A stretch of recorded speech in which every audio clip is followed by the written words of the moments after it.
నమస్కారం వెంకటరెడ్డి గారు. సారీ వెంకటకృష్ణ గారు. అంటే జగన్మోహన్ రెడ్డి గారి ఆలోచన ఏంటి అసలు? ఆ తర్వాత ఏడాదిన్నర పూర్తిగా జనంలోనే ఉంటాను పాదయాత్రతో అనేది ఆయన చేసిన ప్రకటన. ఆ లాస్ట్ ఏడాదిన్నర పాదయాత్ర. నీకేంటబ్బా నొప్పి?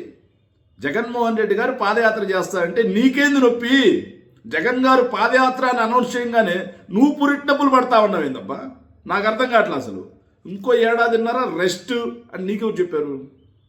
ఈ ఏడాదిన్నరలో జగన్మోహన్ రెడ్డి గారు ప్రజా పోరాటాలు ఏంది? మిర్చి రైతుల కోసం కానీ, అరటి రైతుల కోసం కానీ, అదేవిధంగా మామిడి రైతులు, పొగాకి రైతులు, ఆక్వా రైతులు, ఇలా రైతులు అందరి గురించి మాట్లాడి జగన్మోహన్ రెడ్డి గారు కదా.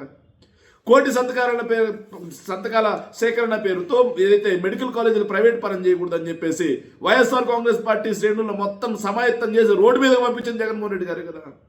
ఫీజు రియంబర్స్మెంట్ నిరసన చేయించింది జగన్మోహన్ రెడ్డి గారు కదా. ఆరోగ్యశ్రీ బకాయిలు ఇవ్వాలని గొంతెప్పించింది జగన్మోహన్ రెడ్డి గారు కదా.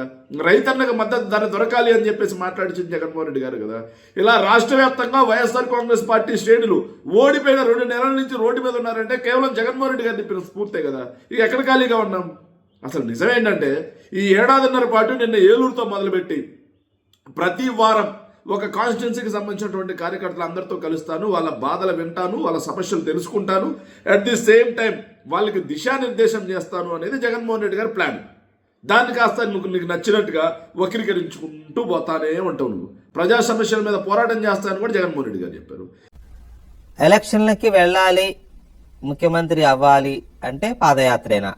మరి చంద్రబాబు నాయుడు గారు అదేవిధంగా నారా లోకేష్ వీళ్ళిద్దరూ పాదయాత్రలు చేసినప్పుడు ఓహో పాదయాత్ర అన్నావు కదా వెంకటకృష్ణ.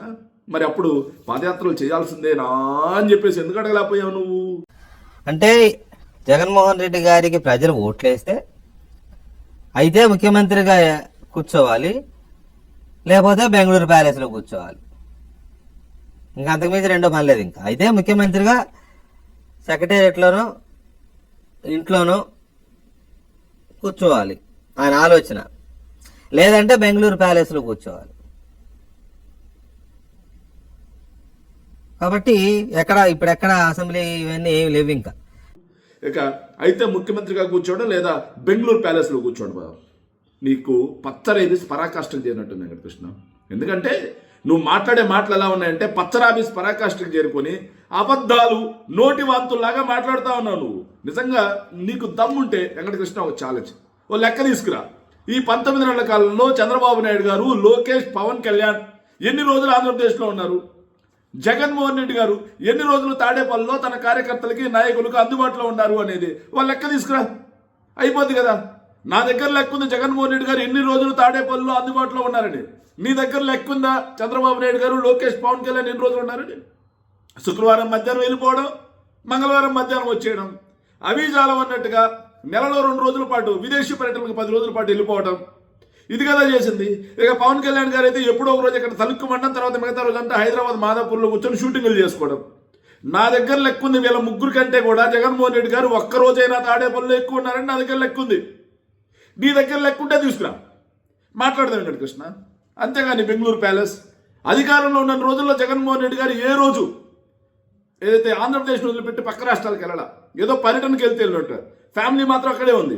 కానీ వీళ్ళు ముగ్గురు ఫ్యామిలీస్ బయట పెట్టుకొని వీకెండ్ వస్తే పోతా ఉన్నా సరే నీకు సమ్మగా ఉంది వెంకటకృష్ణ. ఆంధ్ర రాష్ట్ర పాలన గాలి కుదిలేసి తిరుగుతా ఉన్నా నీకు సమ్మగా ఉందా?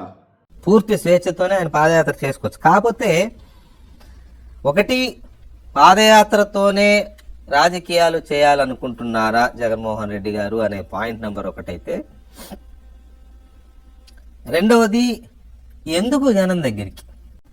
అదేమంటే విద్య నాశనం అయిపోయింది అన్నారు, వైద్యం పూర్తిగా నాశనం అయిపోయింది, అసలు ఆరోగ్యశ్రీ అనేది కనపడకుండా పోతుందని అన్నారు. ఎందుకు పాదయాత్ర? సిగ్గులేదా? జర్నలిజమేనా, బ్రోకరేజ్ అని చేస్తా ఉన్నావా? నేను అడుగుతా ఉన్నా, విద్య నాశనం అవ్వలేదా?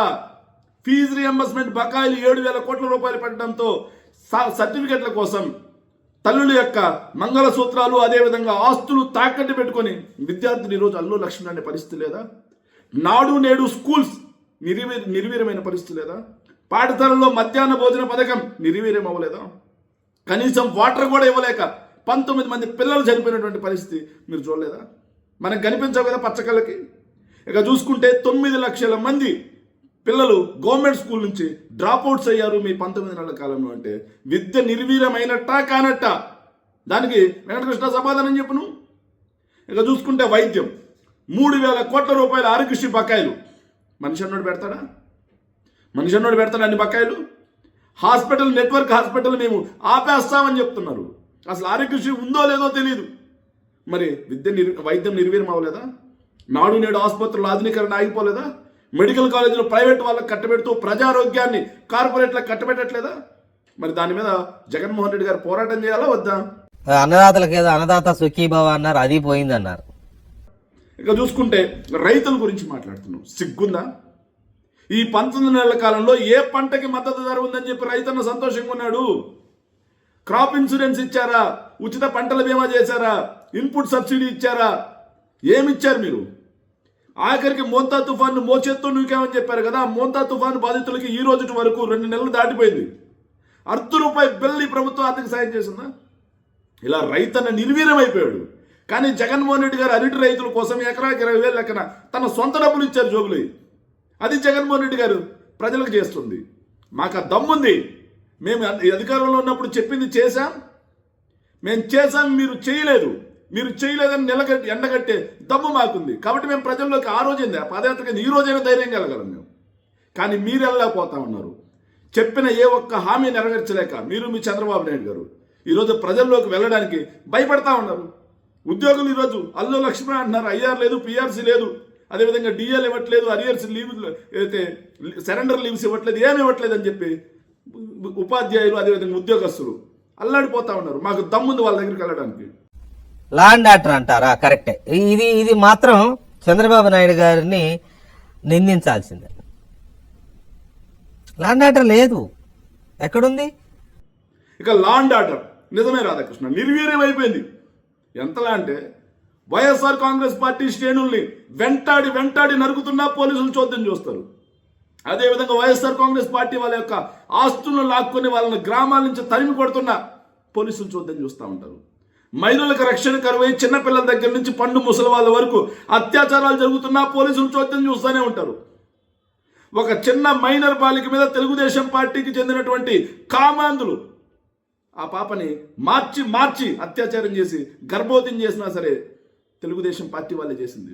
ఆ గుండాలు, ఆ కామాంధ్రులు టీడీపీ గుండాలు అయినా సరే పోలీసులు చోద్యం చూస్తూనే ఉంటారు. నీలాంటి బ్రోకర్ మీడియా కనీసం చూపించదు, రాయదు. మరి వీటన్నిటి మీద జగన్మోహన్ రెడ్డి గారు పోరాటం చెయ్యాలా లేదా అనేది ప్రజలు ఆలోచించుకుంటారు. నీకెందుకు పురుటినొప్పులు? నువ్వెందుకు జర్నలిజం పేరుతో బ్రోకరిజం చేస్తా ఉన్నావు? నీ నాయకుడు ఎందుకు జర్నలిజం పేరుతో బ్రోకరిజం మీ చేత చేయిస్తున్నాడు? సమాధానం చెప్పి వెంకటకృష్ణ. తప్పించుకొని పారిపోతానంటే ప్రజలే తోలు తీస్తారు. వెంకటకృష్ణ జాగ్రత్త. Thank you.